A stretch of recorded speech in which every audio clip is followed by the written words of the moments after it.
Quand les nouvelles s'affolent, Métropole fait le point. Le point tous les matins à 8h, simultanément sur Radio et Télémétropole. Le point est une courtoisie de MSC Trading, Digicel et la Banque nationale de crédit BNC. Madame, monsieur, bonjour. Bienvenue à la rubrique Le Point de Radio et Télémétropole. Merci de votre fidélité et surtout de l'intérêt. Comme je l'ai dit ce matin, il y a une quinzaine de jours, nous avions reçu ici sur le plateau de la rubrique Le Point de Métropole, Maître Patrick Laurent, pour une analyse de la loi du 13 septembre 2009 sur la régularisation des frais scolaires.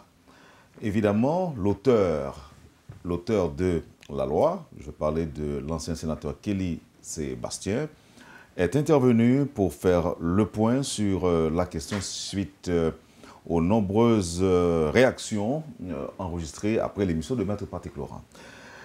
Les concernés étaient, ou encore sont, si je ne m'abuse, les responsables d'école, les directeurs d'école. Voilà pourquoi ce matin, nous accueillons sur le plateau de cette rubrique des directeurs d'école. Nous avons Madame Marie-Marguerite Béclérier, qui est donc présidente de l'association professionnelle d'écoles privées, APEP. Marc-Anthony Alix, président du consortium des organisations du secteur privé de l'éducation, et l'ancien ministre de l'Éducation nationale, et Monsieur Charles, professeur Charles Tardieu. Je souligne en passant qu'ils ne sont pas les seuls. Les téléspectateurs ne le remarquent pas, mais il y a toute une équipe en backup et qui est là au studio de Métropole. Je ne sais pas et pourquoi, mais ils sont là justement pour observer, pour suivre. Alors comment ça va se passer? Ils ont la possibilité de faire valoir leur point de vue par rapport à cette loi en guise de réaction. Nous aurons la possibilité de leur poser des questions puisqu'ils sont là pour cela. Et dans un second temps, on aura encore une fois le public de Métropole qui aura à poser des questions via nos différentes lignes téléphoniques. Madame Marie-Marguerite Clérier, bonjour. Merci d'accepter d'être avec nous ce matin. Bonjour Wendell, et comme toujours, c'est un plaisir de participer à l'émission Le Point de Radio-Télé Métropole. Et aujourd'hui, comme c'est un sujet assez sensible, donc je suis encore d'autant plus ravie de pouvoir faire valoir le point de vue de cette association qu'est l'APEP. Pensez à me dire pourquoi vous estimez le sujet sensible. Bien, on reviendra après. Permettez que j'introduise les autres invités. Directeur Marc-Anthony Alix, je l'ai dit tantôt, vous êtes président du consortium des organisations du secteur privé de l'éducation. Merci de répondre à l'invitation. Merci Wendell de nous inviter et comme toujours, c'est un plaisir pour nous de participer encore une fois à une émission sur un sujet tout aussi sensible, comme l'a fait remarquer ma collègue. Enfin, c'est un plaisir pour moi d'être là avec les téléspectateurs. Charles Tardieu, ancien ministre de l'Éducation, bienvenue. Merci. Alors, je salue vous, Wendell, et tous les téléspectateurs et auditeurs de Télé Radio Métropole. Alors, moi, j'aimerais préciser, je ne suis pas propriétaire d'école, mais je suis intéressé à ce thème comme analyste du système et aussi, surtout, comme universitaire qui travaille sur cette problématique. Merci. Professeur, vous acceptez? Bien sûr. Okay. Alors, le sujet est sensible. D'aucuns pourraient aussi dire que le sujet est délicat, dans la mesure où vous êtes quand même accusé. Et il y a des reproches qui sont donc adressés aux responsables d'école. Mais aujourd'hui, sur le plateau, vous estimez que le sujet est sensible. Pourquoi? Il est un sujet sensible à différents niveaux. Il faut quand même se rappeler que l'éducation, c'est un sujet qui passionne, qui intéresse toute une société. Et qu'on soit parents, qu'on soit élèves, qu'on soit professeur, qu'on soit industriel, peu importe qui nous sommes, l'éducation est quand même ce qui fait marcher une société. Et quand, à travers une loi, on antagonise les directeurs d'école avec leurs élèves ou leurs parents, c'est quand même un sujet qui peut déstabiliser, je dirais, enfin les associations, les responsables qui sont au niveau de ces écoles et qui suppléent à un manque de l'État en termes d'éducation. Donc le sujet est sensible parce que premièrement tout le monde en parle et comme vous dites nous sommes accusés à tort ou à raison, nous allons en débattre, mais le sujet est aussi sensible parce qu'il passionne tout le monde, qu'on soit du bas de l'échelle, petit machin là, oui, nous avons tous nos enfants, tous nos petits-enfants, nous construisons tous cette société-là. Donc le sujet nous intéresse, nous interpelle et nous passionne et me passionne en particulier. Nous dirons que, bon, vous avez parlé d'antagonisme entre directeur d'école et parents ou directeur d'école et élèves. On peut bien comprendre votre point de vue. Mais il y a aussi un fait. Le fait est qu'il y a un désordre dans certaines écoles. C'est peut-être ce qui a porté l'ancien sénateur ou encore le sénateur à réfléchir, à penser, à travailler sur cette loi pour tenter de régulariser, pas le secteur, mais les frais scolaires. Là, je crois comprendre que le docteur Bastien entend en quelque sorte mettre de l'ordre pour que les directeurs d'école ne décident pas de leur propre chef de fixer leurs tarifs ou encore dans l'anarchie, comme c'est le cas aujourd'hui. On peut comprendre quand même qu'il y a certaines écoles qui font les choses selon les normes. Mais dites-nous, où est le problème? Qu'est-ce qui dérange dans cette loi à travers laquelle l'auteur se propose justement de régulariser les frais? Je ne sais pas qui veut répondre. Est-ce que c'est...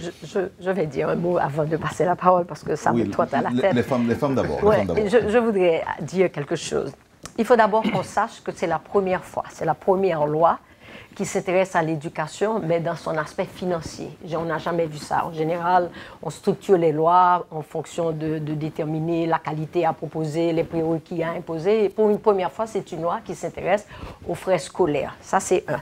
Deuxièmement... Non, alors dites-nous, le fait qu'il s'intéresse aux frais scolaires, est-ce qu'il y a un problème?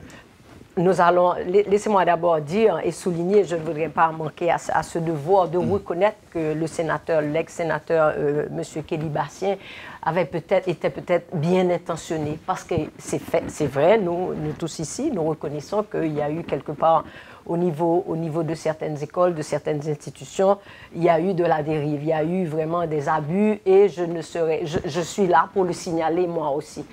Mais cependant, légiférer sur les frais scolaires, ça me porte quand même à me poser 4 questions. Et je pose ces 4 questions et je vais passer la parole à mes 2 collègues ici afin de faire avancer le débat. Une loi pour légiférer sur les frais scolaires. On est donc en mesure de se poser ces 4 questions-là. La première, est-ce que cette loi ne contient pas en elle des dérives anticonstitutionnelles, des dispositions anticonstitutionnelles? En ce sens, bon, je vais débattre après. La deuxième question que je pourrais poser est que, quel est le statut juridique proposé de cette loi du contentieux, du service du contentieux? Quel est son statut juridique? Est-il légal? Qu'est-ce que la loi prévoit? Est-ce que s'il y a un problème, nous serons condamnés par un tribunal? Y aura-t-il un procès? La question reste douteuse. La troisième question que je voudrais me poser, qui semble poser une question de constitutionnalité aussi au niveau de cette loi, c'est que, est-ce que les décisions de ce service, comme dit la loi, peuvent-elles être finales? Ça, c'est aussi une anticonstitutionnalité, une anti-légalité. Et la quatrième question que je voudrais aussi me poser, quelle est la conformité de cette loi au droit pénal haïtien? Il ne faut pas oublier que Haïti a signé des conventions, des conventions à la Conférence interaméricaine des droits de l'homme, le pacte de Saint-Océ, où Haïti reconnaît, où cette loi reconnaît, cette convention reconnaît que toute personne a le droit, si elle n'est pas satisfaite d'un jugement, d'une procédure, d'aller plus haut dans une instance supérieure. Or, cette loi dite, la loi Bastien, condamne, dit que la décision est finale, ne définit pas le contentieux, le service, les prérogatives légales du contentieux, du service du contentieux. Elle vous dit aussi que les décisions sont finales, donc vous n'avez pas de recours. Et elle ne met même pas les garde-fous, parce que quand même, personne ne peut être condamné par la loi sans qu'il n'y ait, comment dirais-je, sans que la loi ne l'ait déjà stipulé. Il faut qu'il y ait, comme on dit, il faut que la loi, il faut que dans le code pénal, il soit stipulé que telle pénalité sera prise à l'encontre de telle personne. Or, la loi ne le stipule pas. Donc, je vais laisser... Oui, professeur. Oui, alors, Directeur Marc-Anthony Alex. oui. Je dirais que cette loi est... Enfin, le sujet est vraiment sensible parce que cette loi pose beaucoup plus de problèmes qu'il n'en résout. Tout d'abord, la loi vous dit que, enfin, pourquoi est-ce que les enfants ne peuvent pas avoir accès à l'éducation? Dans un pays où la Constitution nous dit que l'école est gratuite, la scolarisation est gratuite, du moins jusque pour toutes les classes fondamentales. Et voilà que cette loi vous dit aux parents, écoutez, hein, si votre enfant ne peut pas aller à l'école, c'est parce que les directeurs d'école exagèrent, ils mettent trop de prix dans l'école.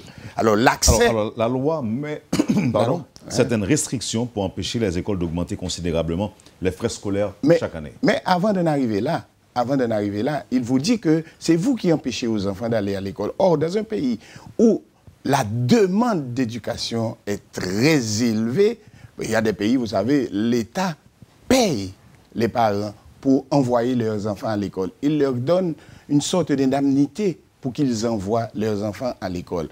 Alors que ici, chez nous, les parents, même les plus pauvres, sont demandeurs d'éducation.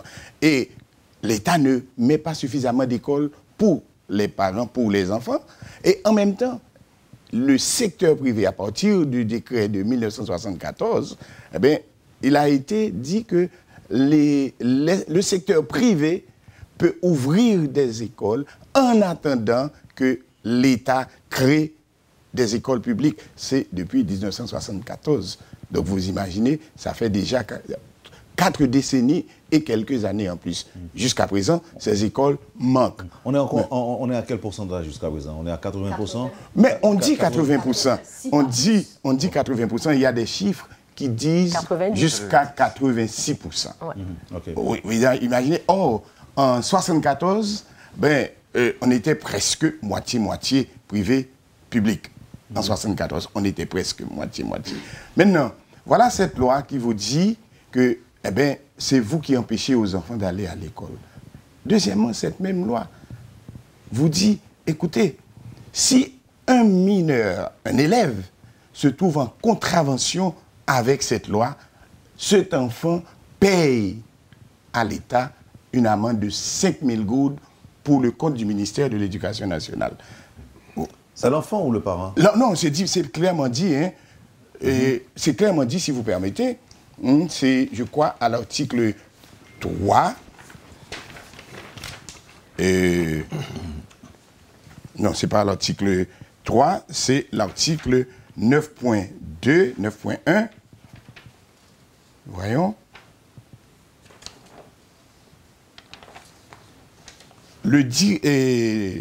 Les parents, les élèves, les enseignants coupables, c'est l'article 11.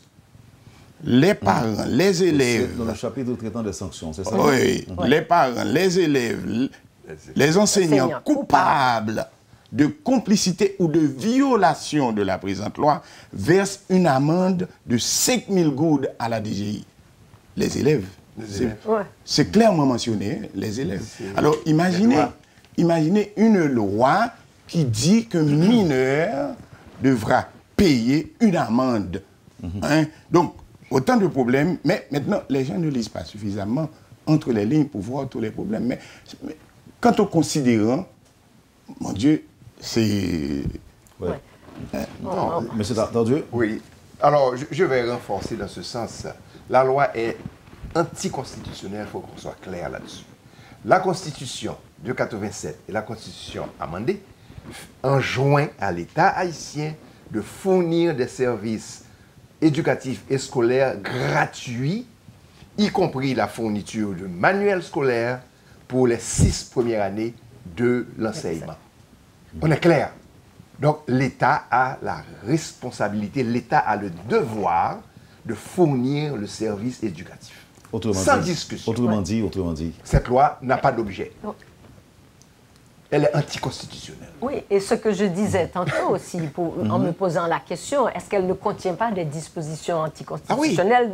L'une des premières, c'est que le ministère de l'Éducation nationale reconnaît toutes ces écoles comme des entreprises privées. Oui. Et la Constitution reconnaît à toute entreprise le droit de s'organiser indépendamment, parce que ce sont ces entreprises qui favorisent le développement de la richesse, le travail dans le pays. Dites-nous, en clair, qu'est-ce que vous préconisez? Est-ce que vous souhaitez un accompagnement de l'État pour que vous puissiez recevoir ces élèves gratuitement? Bon, moi je pense que, au regard de cette obligation, et le gouvernement haïtien a également signé un tas de conventions internationales, dont la dernière à Incheon en 2015, par laquelle l'État haïtien s'engage à fournir l'enseignement gratuit à tous les écoliers haïtiens, quelles que soient leurs origines sociales, économiques ou quoi que ce soit. Maintenant, on va me dire, ah, ça coûte cher. Oui, c'est vrai, ça coûte cher, mais l'État haïtien, actuellement, a cet argent-là. Depuis 2011, l'État a l'argent. Et d'où ça vient? Eh bien, cette loi du FNE, l'argent qui est pris sur les transferts et sur les appels, fournit aux caisses de l'État haïtien 102 millions de dollars par an. Selon vous, on devait utiliser cet argent ou le canaliser? C'est une taxe. Donc l'État détient les fonds nécessaires pour remplir ses obligations. C'est une taxe prise sur les citoyens haïtiens vivant à l'étranger pour financer l'éducation. Or, la BID et le gouvernement haïtien ont estimé en 2010-2011 qu'on avait besoin en Haïti d'environ 100 millions de dollars par an pour fournir l'école gratuite à tous les écoliers haïtiens de l'enseignement fondamental. Donc, on a 102 millions par an. Donc, on a amplement l'argent pour financer la scolarisation gratuite, y compris les livres. Certains gens peuvent répondre, M. Tardieu, en disant... oui, si cet argent est disponible, on pourrait par exemple le canaliser vers les écoles publiques et non vers les écoles privées. Absolument. Oui. Mais on est d'accord avec ça. Non, c'est ça. Parce que l'école privée, finalement, devrait être un choix. Voilà. Un choix pour le parent. Comme partout dans tous les pays. Mais ici, l'école privée est imposée aux parents, en ce sens que le parent, ne trouvant vraiment pas un endroit où placer son enfant dans une école publique et ne pouvant vraiment pas garder l'enfant à la maison, mais se résigne à payer des frais scolaires dont il ne dispose vraiment pas. Ouais, bien, donc maintenant, le rôle de l'État, c'est de multiplier. Nous n'avons pas de problème avec. Mais le choix des parents, excusez-moi, mais n'est pas seulement déterminé par le fait qu'il n'y a pas assez d'écoles publiques. Le choix des parents est aussi déterminé parce qu'à l'école publique, on ne reçoit rien. Il n'y a pas de professeurs et s'il y en a, ils ne sont pas compétents pour la plupart du temps. Il n'y a pas assez de place, c'est une galère. Donc, entre ces deux choix-là, vous pensez bien que le parent préfère faire un sacrifice qui est vraiment important et choisit de mettre son enfant dans une école privée. Où donc, il trouve la qualité. Oui, c'est ça. Parce que la recherche de la qualité est fondamentale. C'est ce vers quoi les parents tendent. Et l'État n'offre pas cette école de qualité. Oui, mais cette école de qualité est-elle disponible partout? Est-ce qu'elle est dans toutes les écoles privées? Oh non. Non. On n'irait pas jusqu'à s'aventurer sur cette voie-là. Mais est-ce que le problème ne se situe pas à ce niveau-là? Il y a des écoles qui offrent très certainement une éducation de qualité. Très bien. De qualité. Mais sinon, on n'aurait jamais parlé d'école Borlette. Et ces écoles Borlette... elles pullulent. Et elles font des exigences aussi aux parents. Oui, mais là encore, l'État est responsable. L'État a la totalité, devrait avoir la totalité du contrôle des écoles. Qu'est-ce que ces écoles font? Qu'est-ce qu'on enseigne à nos enfants? Qui supervise le travail de ces écoles? C'est le rôle de l'État. Qui autorise à ces écoles que l'on appelle école Borlette, malheureusement, qu'on appelle, parce que c'est triste, de voir ce que l'on désigne par école borglette. Mais écoutez, qui est-ce donne droit de fonctionner à ces écoles, sinon l'État lui-même? Parce que toutes ces écoles-là ont un permis de fonctionner, ont une licence de fonctionnement. Les directeurs d'école ici présents contestent ou encore protestent contre cette loi. Alors, j'aurais bien aimé savoir pourquoi, ou encore, est-ce que vous avez souhaité qu'il y ait plutôt un autre document du Parlement qui viserait notamment le renforcement des dispositions qui existaient déjà? Non, moi je pense ou encore qui viserait à renforcer le système éducatif haïtien. Exactement. Et ça, c'est la mission du ministère de l'Éducation nationale, de s'aviser que les écoles ont des professeurs compétents, de mettre des prérequis avant de donner les licences de fonctionnement à certaines écoles, d'assurer une supervision constante de manière à s'assurer que la vision de l'éducation telle que définie par le gouvernement ou par l'État, elle est suivie par ces écoles. Or, l'État est absent même là. Est-ce que vous rejetez d'un revers de main tout le travail réalisé par, pas par le sénateur Bastien, mais par le Parlement? Est-ce que vous rejetez Est-ce qu'il n'y a rien du tout à profiter ou encore à saisir de ce travail? Dans cette loi, en ce qui me concerne, telle qu'énoncée, je la rejette d'un revers de main. Pour plusieurs raisons. Elle est inapplicable, elle est inconstitutionnelle et elle crée, comme disait M. Alix tout à l'heure, elle crée plus de problèmes qu'elle n'en apporte de solutions. Monsieur Dardieu, c'est votre point de vue? Oui, et très brièvement. Le ministère n'a aucun moyen de mettre cette loi en application. Le ministère ne connaît même pas le nombre d'écoles qui existent, leur adresse. Le ministère n'a pas la capacité d'offrir, comme la loi le dispose, de services de contentieux dans chaque département scolaire et qui pourrait, en plus de ça, mettre tous ces dispositifs en application. La loi ne peut... Ok, allez-y. Oui. Je pense qu'effectivement, il y a un travail de législation extrêmement important. C'est de penser l'ensemble du système éducatif. Il y a aussi le sénateur Cantave qui a préparé une loi sur le financement scolaire. Actuellement, le sénateur Latortue est en train de parler d'une loi sur les prêts scolaires aux étudiants. Mais tout ça, c'est prendre le système éducatif, c'est le morceler de façon à le rendre ingérable. Il faut penser une fois pour toutes un système éducatif cohérent, financé par l'État haïtien, comme le dit la Constitution 1 et comme le dit toutes les conventions signées par Haïti. Mais attendez, mais il faut s'y ajouter Madame étant donné que la loi est promulguée, vous êtes des éducateurs, vous savez très bien, quand une loi est promulguée, ce qu'il faut faire, elle doit être appliquée, à moins qu'il y ait une autre loi. Maintenant, est-ce qu'au niveau du secteur, est-ce que vous allez travailler de manière à proposer une nouvelle loi? Bon, nous sommes prêts à le faire d'ailleurs.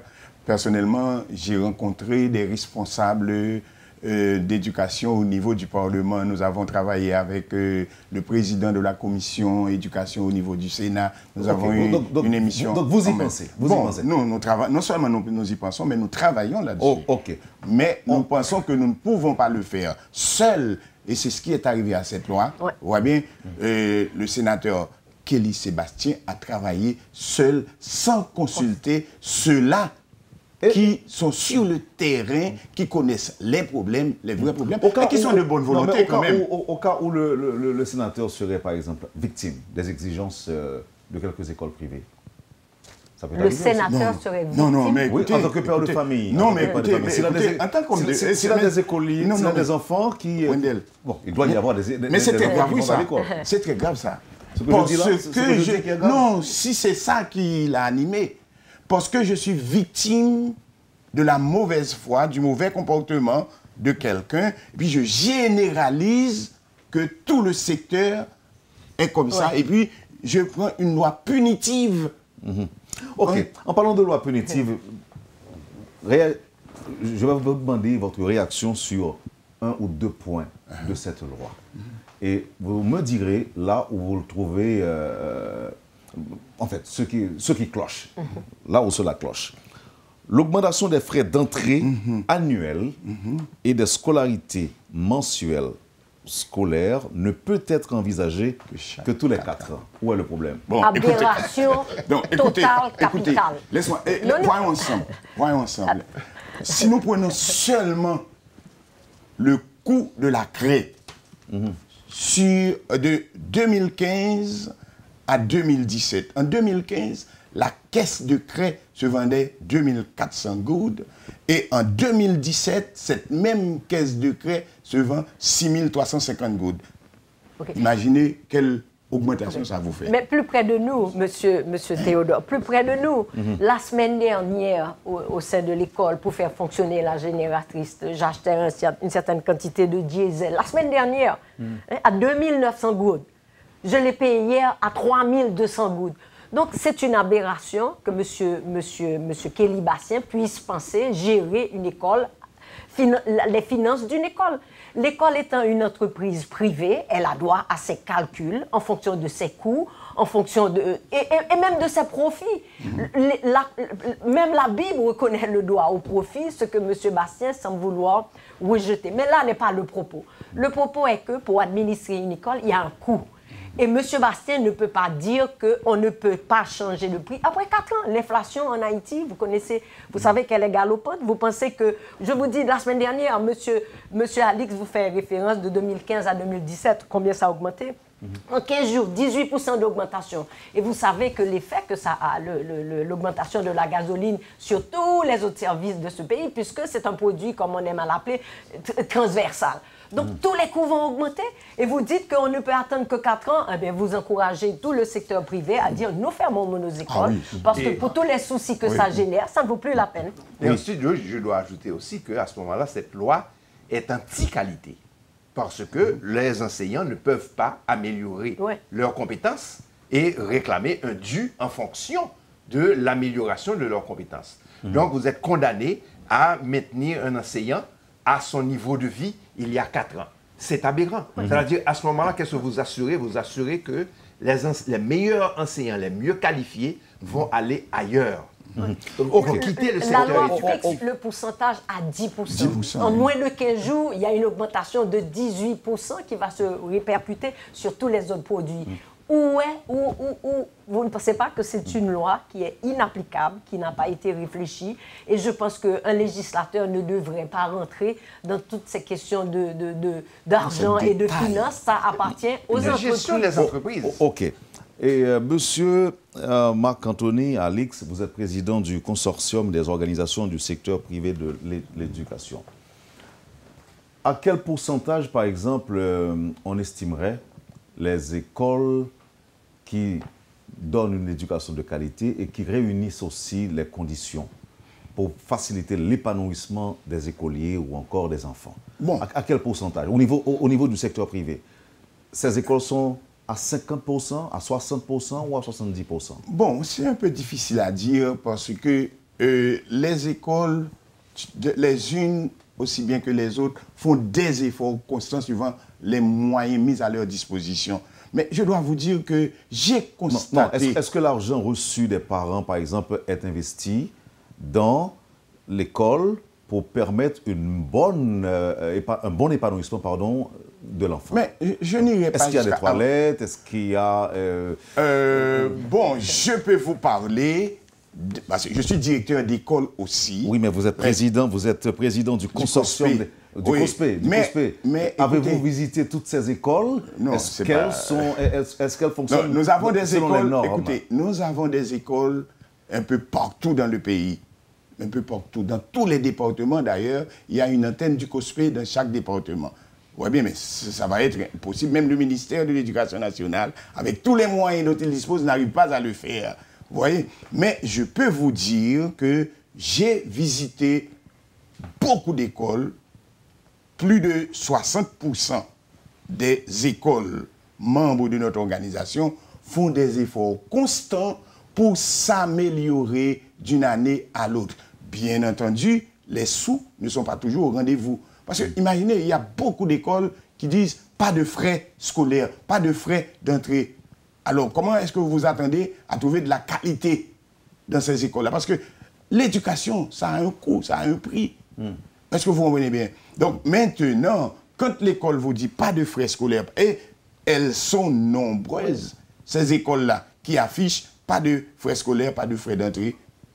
Donc maintenant, ce que je peux vous dire avec certitude, c'est qu'il y a beaucoup, mais vraiment beaucoup d'écoles, rien que pour tenir avec la concurrence. Parce qu'à ce niveau aussi, il y a la compétition. Hein. Donc maintenant, ils font beaucoup d'efforts pour s'améliorer d'une année à l'autre. Okay? Bon, je suis d'accord. Je pense qu'en général, dans le fonctionnement d'une école, les frais reçus servent à l'amélioration de l'infrastructure, à augmenter les salles de classe, à améliorer la qualité de l'environnement, enjoliver, parce que pourquoi est-ce qu'une école doit être laide? Une école peut aussi avoir comme souci d'augmenter la beauté de ses classes, la beauté de son environnement et investir. Donc, Madame Marguerite Clérier, est-ce que vous parlez pour votre école ou vous parlez pour toutes les écoles privées? Je pense que toutes les écoles, elles pas à 100%, que beaucoup d'écoles dans ce pays, comme disait M. Alix, ont fait beaucoup d'efforts pour justement retaper l'environnement, parce que l'école de qualité, c'est aussi un environnement de qualité. Mais je n'irai pas jusqu'à dire que 100% des écoles, on a clairement établi. Et vous diriez quoi si vous entendiez, par exemple, des doléances de certains parents qui, par exemple, vont dans le sens de la loi Bastien? Qu'est-ce que vous diriez? Les parents ont totalement raison. Je suis totalement d'accord avec eux. Ils doivent réclamer une école de qualité. Du point de vue, comme disait Mme Clérier, l'environnement également, l'environnement physique, c'est une forme d'éducation culturelle, l'environnement pédagogique, etc. Les parents, les enfants ont ce droit. Maintenant, c'est à l'État d'assurer le respect de ces droits en respectant les obligations faites à l'État haïtien et au gouvernement haïtien. C'est là où le bas blesse. On va observer la pause. On va observer la pause et au retour, peut-être, on aura la réaction de quelques parents. Je vous assure qu'il y en a qui vont être d'accord avec vous, mais ça peut arriver aussi qu'il y en a qui expriment les désaccords. Alors, vous suivez, madame, monsieur, la rubrique Le Point de Radio et Télémétropole. La loi du 13 septembre 2009 sur la régularisation des frais scolaires est au centre des discussions ce matin, avec comme invité Marie-Marguerite Clérier, présidente de l'association professionnelle d'écoles privées, Marc-Anthony Alix, président du COSPE, le consortium des organisations du secteur privé de l'éducation, et Charles Tardieu, ancien ministre de l'Éducation nationale. Comme je l'ai dit tantôt, il y a un groupe qui est en bas-corps, je ne sais pas si... s'il y en a qui vont venir sur le terrain pour permettre à d'autres de descendre. En tout cas, moi, je ne suis pas l'arbitre, je ne sais pas qui va prendre cette décision. On observe la pause, madame, monsieur, on revient tout de suite. Le Point est une courtoisie de MSC Trading, Digicel et la Banque nationale de crédit BNC. Merci, madame, monsieur, de votre patience et surtout de l'intérêt. Avec nous ce matin, des directeurs d'école. Alors, un petit changement vient d'être opéré dans l'équipe. Ainsi, on a décidé, le coach, l'ancien ministre Charles Tardieu a dû laisser le plateau pour des raisons personnelles, mais il est automatiquement remplacé par Manuel Anglade qui était sous banc et qui montait souterrain. Bon. Les auditeurs peuvent participer, peuvent vous poser des questions. Je rappelle rapidement les numéros de téléphone. Le 28 16 52 52 ou 37 02 20 21. 28 16 52 52, 37 02 20 21. Si vous sentez que vous êtes interpellé par débat matin, discussion qu'a fait la matin, donc vous êtes capable de relayer et pour poser des questions au directeur d'école qui désapprouve ou encore qui rejette d'un revers de main la loi Bastien. C'est le cas de Mme Clérier. Mme Clérier lui-même lui dit que loi, bien que nous avons un désaccord lorsque tout directeur d'école le dit que loi anticonstitutionnelle. Moi-même, je préfère dire plutôt que les non constitutionnels, ou même moi, nous maintenons que les anticonstitutionnels. Bon, est-ce qu'il y a une différence? Est-ce qu'il y a une différence vraiment très nette entre anticonstitutionnel et non constitutionnel? Dans les deux cas, il n'est pas constitutionnel. Oui. Okay? Ça veut dire anti-radical. Contre la Constitution. Anti-radical lui-même. En tout cas, si je suis capable de dire l'autre genre, c'est que comment une loi capable de légiférer, comment un sénateur capable de légiférer sur des frais scolaires quand dans une vie économique, dans une vie de société, l'économie bouge, l'inflation, elle est galopante chez nous. Comment peut-on légiférer sur des frais et puis ou fixer un frais pour 4 ans? Dans quel pays du monde, en termes économiques, où j'aime moins ça? Deuxièmement... On quitte Manuel Anglade, je place un mot, comme il fait venir. Comme il fait venir. Manuel Anglade, même... Je continue avec l'idée de Mme Cléry, ma présidente d'ailleurs. Comment on peut le faire pour faire une loi sous frais, tandis que l'éducation est des plus gros problèmes que cela? Transport, il y a un petit monde coûte beaucoup plus cob qu'en scolarité parfois. Un petit monde prend parfois 2 motos, 2-3 tap-tap pour venir à l'école. Pourquoi ne pas légiférer sur le transport? Très souvent, petit monde a plus, parents payent plus dans abonnement pour 2, 3, 4 enfants que pour le mois de scolarité payé. Un premier auditeur là pour nous qui dans qui sens observation, remarques ou questions pour aller. Auditeur de Métropole, bonjour, bienvenue. Nous sommes à l'écoute. Allô, bonjour. Oui, allez-y. Oui, c'est pour l'émission. Oui, on m'a posé question en attendant. Bon, alors, moi, admire en pile éducateur, nous, enseignants, nous qui là, parce que quand même, il y a un travail qui est noble dans la société. Ok, d'accord, ça va. Et c'est au même cap, c'est au même cap, petite nous, éducation. Mais ce que je n'arrive pas à comprendre, je n'arrive pas à saisir 1, 2, 3 de manière spécifique. 1, 2, 3 pour dire en quoi est-ce que la loi dérange. Parce que je crois que j'ai entendu parler maintenant d'anticonstitutionnalité de la loi. Mais je me demande, mais où étaient ces associations, où étaient ces professeurs, où étaient ces enseignants pour justement venir, maintenant c'est à ce moment-là, maintenant qu'ils critiquent, qu'ils dénoncent cette loi. Mais si vous avez un problème avec une loi également, je ne comprends pas aussi maintenant que ça soit justement dans une station de radio que vous attaquez cette loi. Il y a la loi, la Constitution indique également en fait comment, si vous avez un problème de manière légale, comment gérer ça. Moi, je n'arrive pas à comprendre, à saisir jusqu'à présent. Parce que les parents d'école qui n'arrivent pas à comprendre maintenant et comment, la façon, est-ce que les prix, les frais scolaires augmentent de manière spectaculaire sans qu'on ne soit pas conscient et qu'on ait l'évidence de quel citoyen, de quel type de citoyen conforme. Moi, je voudrais bien en fait, qu'ils me renseignent justement en fait, sur cela. Pourquoi maintenant ce retard-là? C'est comme si Ndadou, en fait, nous levons au matin et puis comme si Ndadou, en fait, c'est combien de loi tomber sur eux. Moi, je n'arrive pas à comprendre. Ok. Je n'arrive pas. Merci, auditeur. Merci pour participation. Avec la différence, il me semble que Mme Cléry a dit que le sénateur Bastien pas consulté. Oui.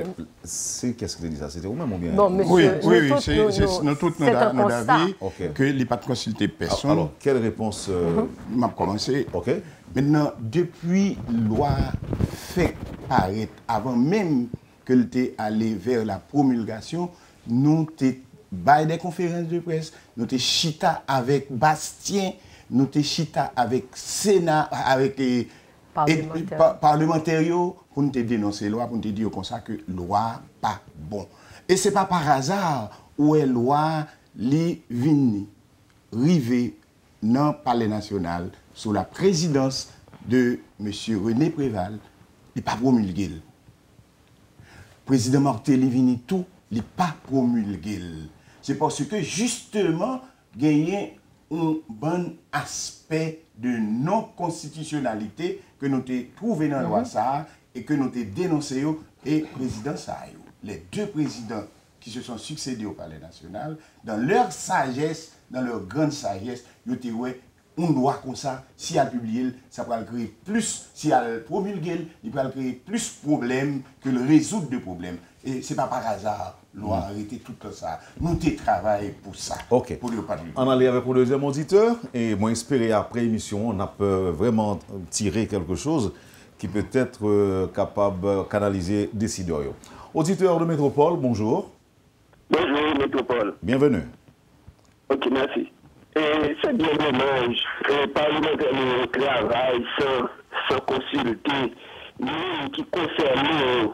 Parce qu'on loi comme ça, pas qu'à faire pour ne pas consulter l'association des propriétaires d'école. Donc on loi comme ça, pas qu'à faire pour ne pas consulter les parents.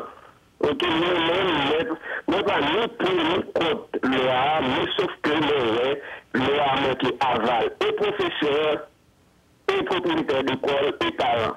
OK? Et métropole me félicite pour le genre d'émission ça. Et Madame Claire, me félicite lui, mais toujours à temps de nous, l'émission Contact sur Michel Foucault. OK? Je pas M. d'ici Daniel. Merci. Bon, merci beaucoup. Je vais rappeler le numéro de téléphone 28 16 52 52 37 02 20 21. Nous avons remarque par rapport à l'intervention auditeur. J'ai une remarque. Remarque moyen, c'est nous pas tenu compte de professeurs. Un professeur en Haïti, ces derniers temps, vit très mal. Pour boucler ces 18 heures de temps par semaine, il faut aller de l'école à l'école. Le professeur n'est pas considéré pour rien. Voilà pourquoi après 2010, le professeur est parti. Il a fait l'autre métier. Pour son mathématique, il a fait bureau, architecture, construction, génie civil. Parce que le métier ne rapporte plus. Le métier, il n'y a plus de sacerdoce là-dedans. Donc le professeur est laissé pour. Non, par exemple, un auditeur qui nous a dit est-ce que Jean augmentation a fait dans l'école, est-ce que ça contribue à améliorer les conditions de vie enseignants? Ça permet de faire, mais c'est difficile. Parce que nous n'arrivons pas très souvent à joindre les deux bouts correctement. Un professeur n'a aucun avantage en Haïti, aucun avantage social. Et donc, aucun avantage. Pourquoi ne pas leur donner 20% de disons quelque part, comme dans les magasins d'État dans le temps? Le professeur, il a laissé pour compte, il n'a absolument rien. Donc la loi va les pénaliser encore. OK. Marc-Anthony, Alix, on remarque par rapport à l'intervention de l'auditeur? Non, alors c'est peut-être sous première intervention d'Akabo retourner à la charge pour moi dire de parler de l'école, qui type de citoyen a formé. Mais type de citoyen qu'il faut former, c'est à l'État de définir dans sa politique globale pour dire, mais type de citoyen, moi-même, moins besoin pour 10 ans, pour 20 ans, pour 25 ans, et mais qui gens pour l'école là, travaillent pour former type de citoyen ça. Et c'est ce qu'on disait tout au début, c'est au gouvernement, à l'État et au président de la République presque pour tracer sa vision. Parce que c'est quand même à travers une vision de la société. Quelle société voulons-nous construire? Quelle qualité citoyenne nous avons gagné vraiment? Et pour définir qui ça pour mettre en place pour gagner citoyen ça. Or, il n'y a pas réfléchi comme ça. On accueille l'autre auditeur. Auditeur, bonjour. Oui, bonjour. Bienvenue. Oui, moi, vraiment féliciter Radio Métropole pour l'émission ça. Matin, moi, salut tout le panéliste. Je dis que question loi sur frais scolaire là, nous te mérité déjà. Que intervenant dit que les mal faites et que consultation pas faite ni avec eux. D'ailleurs, si il y a une consultation que tu as faite, c'est avec un représentant école privée ou seulement. Tu as fait des patables jamais faites avec représentant parents élèves. Parce que jamais, ils pas jamais tenu compte de revendications nous-mêmes, les parents. Jamais. Il y a un intervenant qui t'a parlé, il t'a dit comme ça que c'est aberrant pour qu'il y ait une loi, et il y a une loi pour dire comme ça que ils fixé un prix sous 4 ans. Ok, pas aucun problème à faire. Mais qui ça yo dit tout, yo même en tant que responsable d'école privée, qui ça yo dit tout de la montée vertigineuse qu'il a fait presque chaque année des prix pour l'école. Il y a un intervenant qui se parlait qui dit comme ça que la majorité que l'école gagne soit 70 ou 80%, moi pas vraiment songé, quand c'était le pourcentage était bas là, que yo équipé, mes amis, rendez-moi fou ça, c'est en Haïti ma vive. Faut qu'à compter sous doué tout combien l'école ou gagne qui gagne non soumettre petit tout là-dedans. Qu'à recevoir au minimum en éducation de qualité. Faut qu'à compter sous doué tout. En plus de ça, nous obligés vous petit nous aller dans l'école ça yo parce que nous pas de moyens pour nos pays. Est-ce qu'on est actuellement là en Haïti, il y a l'école privée qui a payé en américain? Mais est-ce que ça pas de réguler? Dans aucun pays du monde l'État, côté qui est un pays sérieux, c'est toujours affaire d'État question d'éducation. C'est parce que nous n'avons pas l'État sérieux. Est-ce que l'auditeur est capable de poser une question? Posons une question, auditeur. Le secteur privé a fait saliver là-dedans. Moi, je demandé intervenant pour dire nous comme ça que est-ce que c'est normal pour à tout moment pour monter prix l'école là? Est-ce que l'État pas doit un regard sur la façon de monter prix l'école là chaque année? Est-ce que c'est logique tout pour aller à l'école, même toilette, ou pas qu'à joindre pour tout le monde dans la toilette là-dedans? Ou pas aller dans l'école là, l'école a toute bagaille, c'est l'école qui paye. Ok? Nous-mêmes, professeurs qui travaillent dans l'école, prix ont monté chaque année sur l'école, c'est au profit des propriétaires de l'école seulement liés. Professeurs, ils n'ont pas bénéficié de rien. Les ont augmenté le prix de l'école, ils n'ont pas augmenté le salaire professeurs. Mais il faut tenir compte de ça tout. C'est vrai qu'on dit loi est mal faite. Il est passé, mais qui a toujours fait la donne, mais la loi est douée faite déjà. Que non, il est doué consulter, non. Il est de consulter l'association des parents, l'élève, l'école, il est prendre. Et que bon bémol, il a toujours mis là-dedans. Mais il faut qu'ils soient conscients que ils ont monté prix l'école 3 euros. Et ceci, chaque année, ils ont monté prix l'école. Et comme ça, on l'État fait de nous, on met en temps qu'il y a contourné loi ça quand même. Par exemple, pas jamais bénéficier rien de loi ça. Merci. Merci, auditeur. Bon, je n'ai pas saisi entièrement tout au début, ça le t'a bien. Je vais répondre, monsieur, un peu. Je crois que nous ne pas finir ça, des problèmes. Non. Je ne comprends pas comprendre que dans un pays une économie libérale, que on a fixé profit n'importe qui est. Est-ce que le docteur peut accepter que je dis à partir de demain, on ne pas qu'à toucher tant par opération? Est-ce que nous allons décliner faculté chaque médecin, chaque professionnel dans le pays, les ingénieurs? Est-ce que nous allons arriver à ce niveau-là? Là, nous entrons dans du socialisme pur et dur, pratiquement l'anarchie. On va tout réguler ainsi. Où est le service? Donc, ce que M. Assou dit là, c'est reconnaître faiblesse totale de l'État dans l'éducation. C'est une faiblesse totale. Donc, ça veut dire que nous autres secteurs privés, nous faisons un travail que l'État doit faire. Le parent n'a pas de choix, il n'a pas de choix parent. Et inspectorat, qu'au travail inspectorat. Maintenant, si tu permets un peu, une dernière intervention. Les écoles l'après-midi, de double vacation, qui est-ce qui gère ceci? Le nombre d'heures de cours est respecté? Est-ce que le nombre d'heures de cours, tout le monde s'est respecté? On peut parler de citoyens pour nous former pour demain. Mais est-ce que le nombre d'heures de cours est respecté? Est-ce que le professeur sait le travail? Est-ce que le manuel scolaire arrive dans mes élèves? Alors, la même logique d'intervention, auditeur. On t'a remédié auditeur, un bagage sur lequel nous tous qui là, nous d'accord. On comprend les parents. Il est normal que les parents aient payé un certain montant pour gagner une école, ils font un pile sacrifice. Il est très normal pour que ils exigent que ils baillent pour qu'on puisse payer. Donc, nous n'avons pas de problème avec ça. OK, donc, que l'auditeur a dit que frais a augmenté, mais est-ce que l'auditeur est aussi conscient que nous, dans l'économie, nous pas importer rien, nous pas exporter rien, pardon, nous à la dérive. Et dans tout pays que moi j'ai visité qui est sous développement tant que nous, les prix sont souvent fixés au dollar pour garder un coût fixe et ou doit payer en goud. Nous toute l'école qui mettait prix de base en dollars, tout le monde doit payer en goud au taux du jour. Et là dans market c'est même bagaille, tout est fixé au taux du jour. Il y a un auditeur qui dit donc il y a pire que les frais scolaires, une école professionnelle par exemple qui exige le paiement de $400 américains pour une cérémonie de graduation. En cas de non-paiement, en cas de non-participation, l'élève n'aura pas droit à son diplôme. C'est pas sérieux. C'est pas sérieux. C'est là la dérive du système. Qui c'est pas sérieux?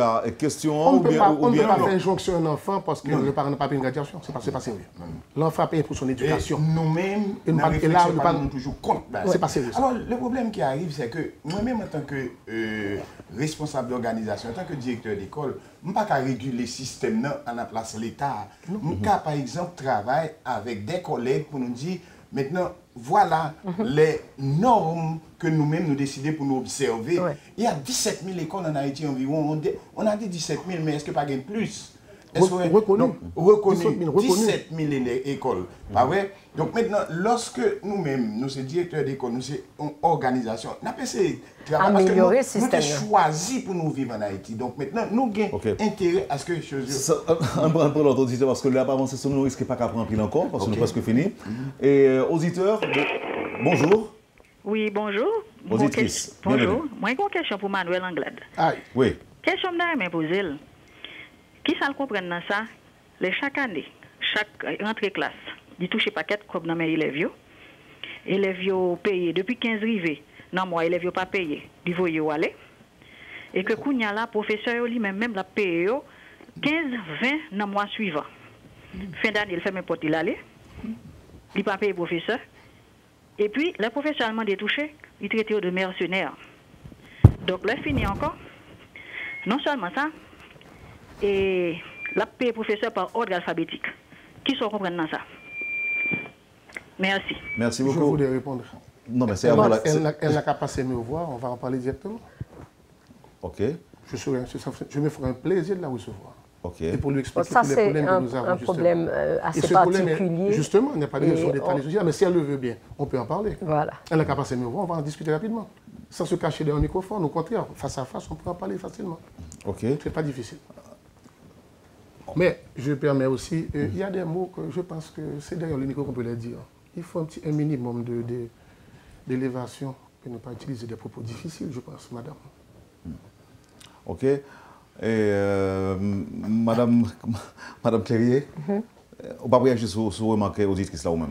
Bon, ça c'est une affaire personnelle qui est en train de se gérer là et je suis ici au nom de l'association et je voudrais parler de tout ce qui peut, tout ce qui a rapport avec, qui intéresse tout le monde. OK. Et on accueille un autre auditeur, non? Oui. Non, pas encore. Alors, et directeur Alix. Alors, j'allais... Oui, moi, si notre nom après. Alors, il faut dire aux auditeurs, nous ne pouvons pas prendre pile encore, mais on dit que 28 16 52 52 ou bien 37 02 20 21. Si on se dépêche, on aura peut-être la possibilité de poser une ou deux questions. Et on va essayer maintenant. Est-ce que la régie nous fait signe? OK, d'accord. Auditeur, auditrice? Auditrice? Allô? Oui, bonjour. Bonjour tout le monde. Bienvenue. Le problème, c'est un parent. Mais je ne peux pas comprendre pour des directeurs d'école, ils font payer à tourner une vache à lait et puis même parmi là-dedans, ils tournent des éponges. Imaginons que je gagne un petit moyen qui est dans l'école la pleine. Directrice l'école l'a exigé à la rentrée pour chaque petit monde venir à un rame papier. Exigible à la rentrée. Et là, pour faire rentrer, depuis que tout le monde n'a pas de rame papier en bas brali, tout le monde ne sait pas rentrer à l'école là. Et dire qu'ils font payer pour tout frais d'examen, ou t'as supposé que c'est pour examen. Ils ont demandé si moun nan ram papier, ils font payer frais d'examen. Là, quand les parents ils ont bougonné, ils font réunion des parents. Quand ça le dit, c'est seul lui-même, quel que soit parent qui a intervenu là, c'est pour l'intervenir en français. C'est seul moi qui dois parler français et créole ici. Si nous ne pouvons pas parler français, fermez bouche nous. Quand il y a tout le monde tourne la caillou frustré parce que le français n'est pas trop long, ou pas qu'à le parler pour venir ridicule, ou obligé de fermer bouche. C'est stratégie ça, les employés. Moi-même, je n'ai pas de problème pour dire que l'école n'a pas de paquet d'argent. Mais là, nous finissons tout comme ça. Pour qui ça, l'école n'est pas capable de résultat? Nous prenons tout comme ça dans mon parent, nous pas capables de résultat. Mais c'est ma question. Pour qui ça, nous pas capables de résultat à côté de tout comme ça que nous prenons mon parent, moi-même trouver moi-même personnellement que c'est enrichissement illicite lié. Merci. Parlez trop fort, madame, parlez trop fort. En tout cas, je crois qu'il y a une école qui va résultat. Bon, qui peut réagir? La colère, madame, ça, l'illégitime. Je ne peux pas dire aux parents, aux parents ne doivent pas fâcher. Je pense que vraiment, c'est là qu'il y a une dérive, vraiment. OK. Donc, en tout cas, pendant que songez au début, je me posais une question, ça, parce qu'on nous a dit qu'il n'y a pas rien du tout dans la loi qui bon, son loi qui mérite rejeté totalement. Les mérités repensés. Repenser, réviser. Oui. Repenser pour l'intérêt commun. Oui, il n'est pas bon, j'en lié. Il n'est pas bon. Aussi que loi, il allait dans le même sens, dans l'autre excès que parents, lui-même, il est là dans parce que justement, quand parents d'où comme ça, les parents, pour qui ça, l'école là, lui-même, l'a monté comme ça.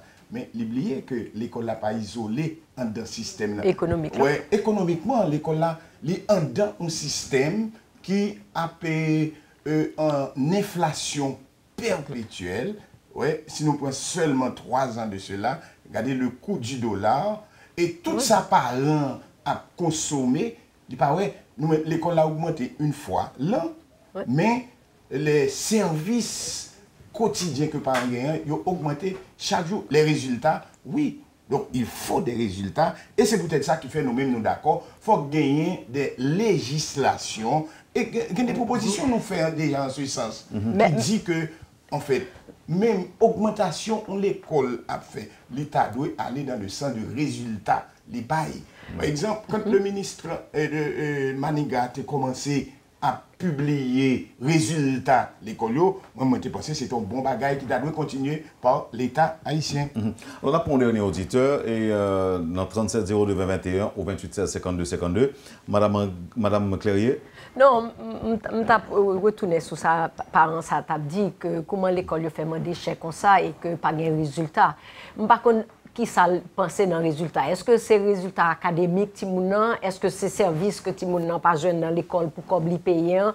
Est-ce que c'est ça le besoin dans l'école que yo pas bail timounium? T'as aimé clarifier ça parce que gon bagay tout en réalité qui très forte dans le pays ça. C'est que parents pas jamais accepté que petit yo pas qu'à réussir. Yo toujours pensé comme yo paye tout comme ça, ti moun nan obligé passer. Donc c'est pour ça m'ta même des besoin mettre un bémol sur faire résultat.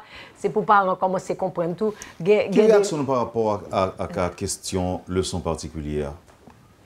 Jean-Louis réagit sur lui.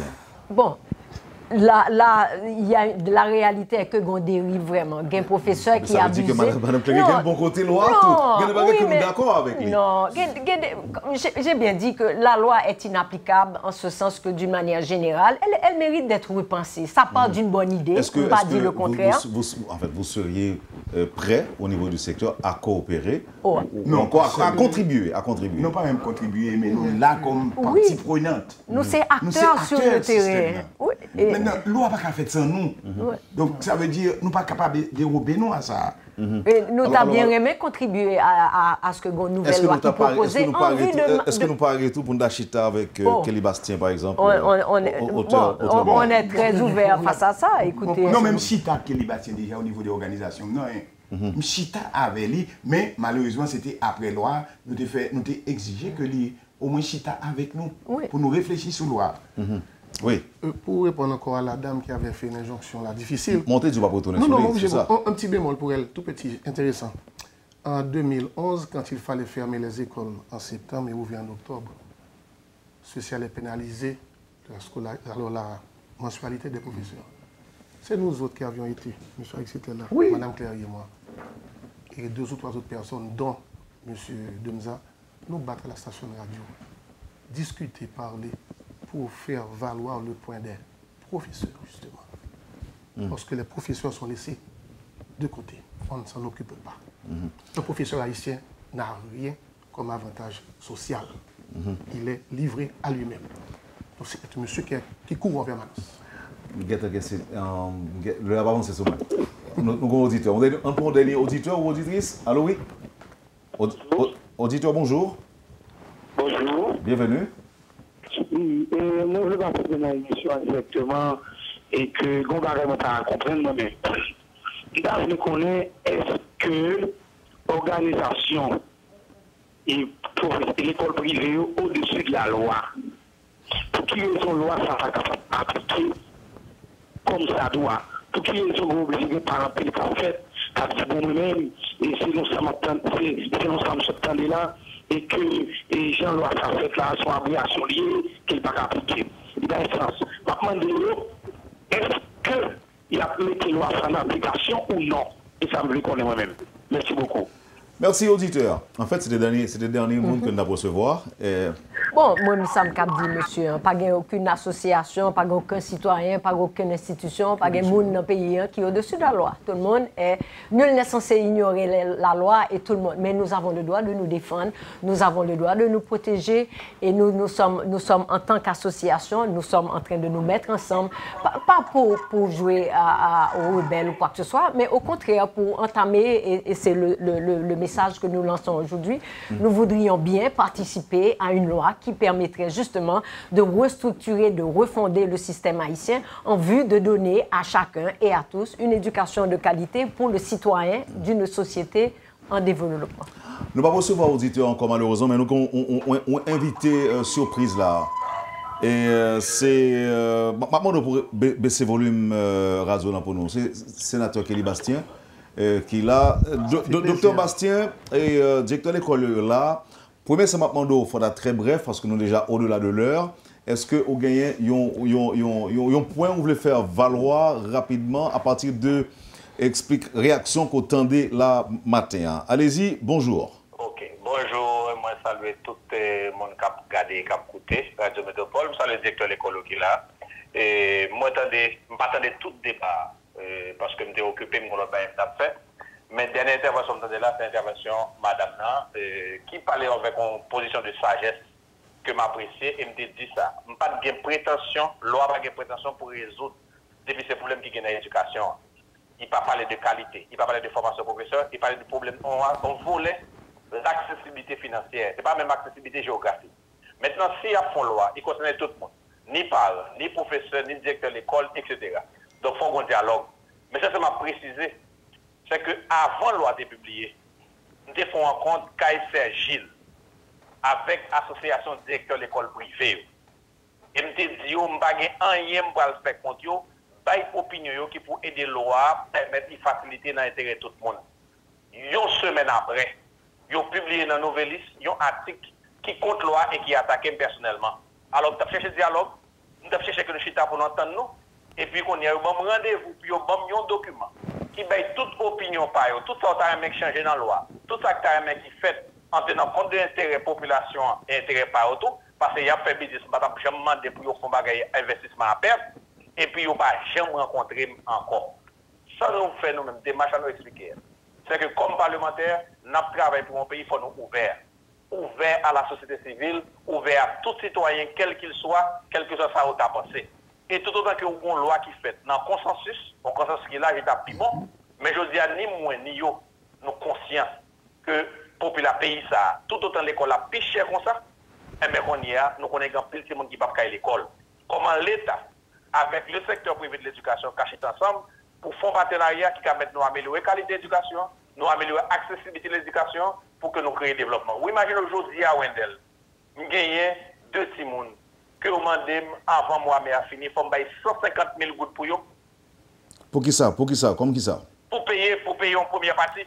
En première partie, 150 000 gouttes. Donc ça veut dire quelque part... Non mais est-ce que c'est sénateur? Est-ce que c'est petit... Est-ce que c'est petit ancien sénateur qui vous demandez ça ou bien est-ce que c'est tout le monde?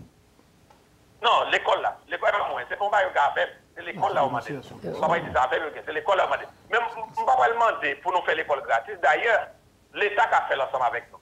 L'État qui a fait un partenariat avec nous, il paye nous comme nous avons supposé demander. Et puis en retour, on a une accessibilité gratis à l'école là. Il doit faire en attendant que l'État construise plus l'école publique. Mais je dis, développement, c'est responsabilité député, sénateur, magistrat, président, ministre, responsabilité éducateur, responsabilité leader dans la question d'éducation, directeur de l'école privée.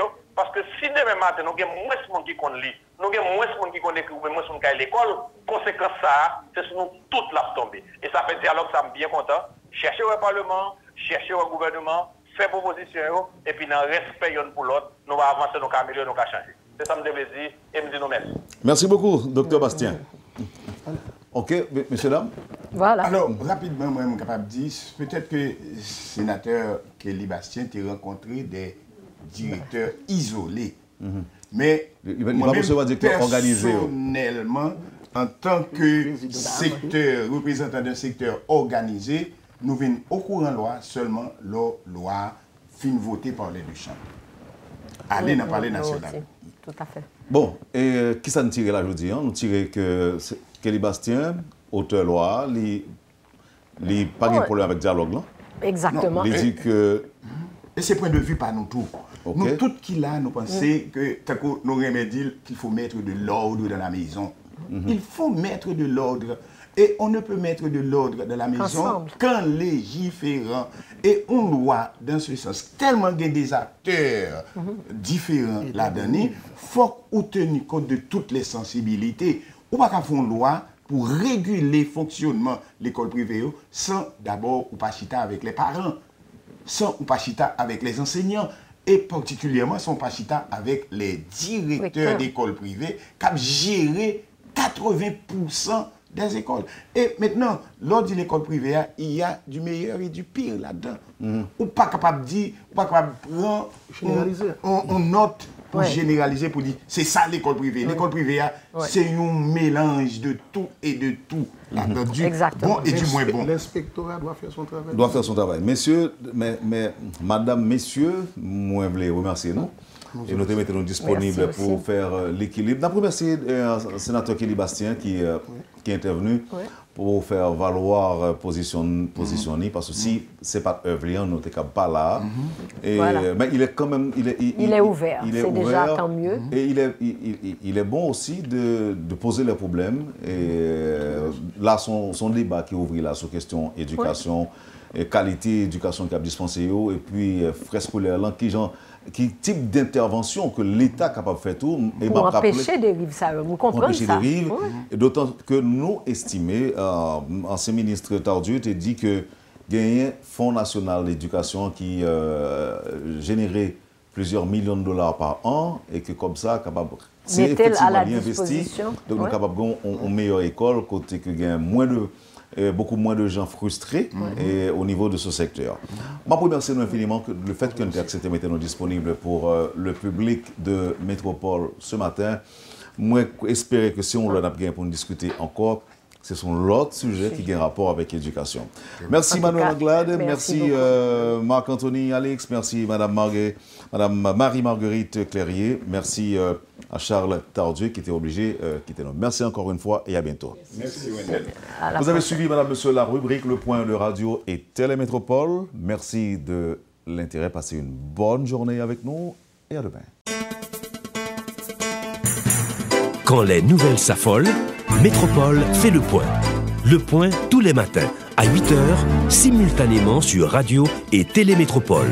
Le point est une courtoisie de MSC Trading, Digicel et la Banque nationale de crédit BNC.